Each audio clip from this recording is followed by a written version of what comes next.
চিনি আমাদের শরীরের সবচেয়ে বড় ভিলেনগুলোর একটি। এটা শুধু ওজন বাড়ায় না, স্কিনে ব্রণ, এনার্জি ড্রপ, মুড সুইং সব কিছুর জন্যই কিন্তু দায়ী। তাই ভাবলাম যে পুজোর আগে নিজের শরীরকে একটু গিফট দিই, 7 দিনের জন্য একটা জিরো সুগার চ্যালেঞ্জ করে ফেলি। যাদের সকালে দুধ এবং চিনি দিয়ে চা খাওয়ার অভ্যাস, তারা প্রথমেই কিন্তু এই অভ্যাসটিকে ত্যাগ করো। তার বদলে তোমরা উষ্ণ গরম জলে লেবু মধু দিয়ে খেতে পারো বা চিয়া সিড ভেজানো জলও খেতে পারো।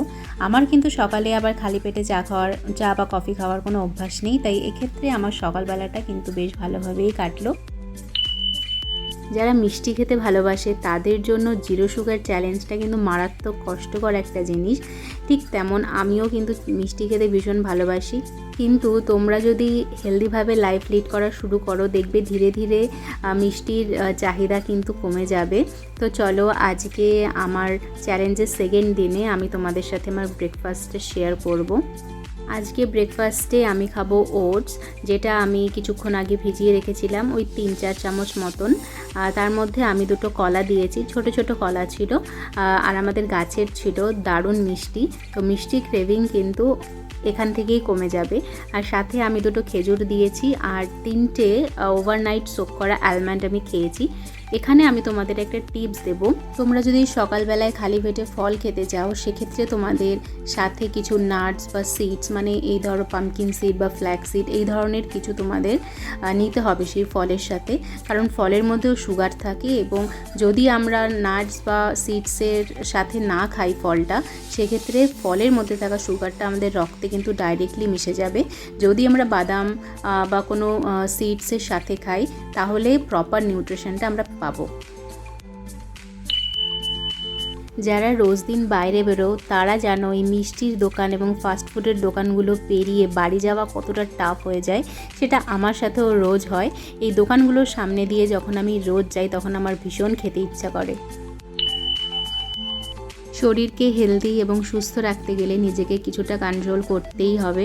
খাওয়ার সামনে দেখলেও খাওয়া যাবে না। যেমন আমি এখন হাতে ক্যাডবেরি ধরেও ক্যাডবেরিটা কিন্তু খাইনি, তার বদলে আমি আপেল খেয়েছিলাম। নর্মালি আমার দুপুরে খাওয়ার পরে ভীষণ মিষ্টি ক্রেভিং হয় বাড়িতে থাকলে, কিন্তু আজকে কিন্তু আমি কোনো চকলেট খাইনি বা মিষ্টি খাইনি। আজকে আমি আমার ক্রেভিংটা কিন্তু এই আপেলটা থেকেই মিটিয়ে নিলাম, যেটা হেলদি এবং টেস্টি। তো তোমরাও আমার মতো এই ট্রিকগুলো ইউজ করতে পারো। যারা চা খেতে অতটা প্রেফার করো না, কিন্তু কফি খেতে ভালোবাসো, কিন্তু ব্ল্যাক কফি উইদাউট সুগার খাওয়াটা খুব চ্যালেঞ্জিং, সবাই পারেও না, সেক্ষেত্রে তোমরা এই ফ্লেভার্ড কফিগুলো কিনতে পারো। এটা হচ্ছে হেজেলনাটের কফি, যেটার ভেতরে বাদামের একটা খুব সুন্দর ফ্লেভার আছে। এতে কি হবে, তোমাদের কফি খেতে অতটা কষ্ট হবে না, মানে চিনি ছাড়া কফি খেতে অতটা কষ্ট হবে না। আর যারা আমার মতো চা ভালোবাসো, তারা লিকার চা একটু আদা দিয়ে খেয়ে দেখো, চিনি ছাড়া খুব একটা খারাপ কিন্তু খেতে লাগে না। আজকে আমি কফিটা ফার্স্ট টাইম ট্রাই করছি, গন্ধটা কিন্তু দারুণ লাগছে। এবার খেয়ে দেখি কেমন। খেতেও কিন্তু অতটা খারাপ নয়, বেশ ভালোই, তবে একটু কফি তো একটু তিতকুটে তো লাগবেই। ওভারঅল খেতে কিন্তু ভালোই। দেখতে দেখতে এই 6-7টা দিন কেটে গেল, আর এই 7 দিনে আমি চমৎকার একটা জিনিস কিন্তু খেয়াল করলাম। সারাদিন স্টেবল থাকছি আমি, শরীর অনেক হালকা লাগছে এবং মুখে গ্লো এসেছে। ওয়েট হয়তো খুব একটা বেশি কমেনি, মাত্র 1-2 কেজি কমতে পারে, কিন্তু ফিলটা কিন্তু অসাধারণ। তোমরা যদি ট্রাই করতে চাও, তবে তোমাদের কয়েকটা টিপস দিতে পারি। একদম হঠাৎ করে চিনি খাওয়া বাদ দিও না, ধীরে ধীরে চিনি খাওয়া কমাও। মিষ্টি খেতে ইচ্ছে করলে ফল, খেজুর বা ডার্ক চকলেট জাতীয় কিছু খাও। সাথে প্রচুর জল খাও, যাতে ক্রেভিং কমে যায়। আর চেষ্টা করো প্রসেসড খাবার কম খেতে, যেমন বিস্কুট, চিপস, নিমকি ইত্যাদি। প্রথম এই চ্যালেঞ্জটা ভীষণ কষ্টকর মনে হলেও ধীরে ধীরে কিন্তু শরীর সেটার সঙ্গে মানিয়ে নেবে, এবং আস্তে আস্তে রেজাল্ট তোমরা দেখতে পারবে। তো যদি তোমরা শুরু করে থাকো, চেষ্টা করে যাও, ঠিক একদিন না একদিন পারবে। আমি পারলে তোমরাও পারবে। তাহলে পুজোর আগে কি এই জিরো সুগার চ্যালেঞ্জটা তোমরা ট্রাই করতে চাও?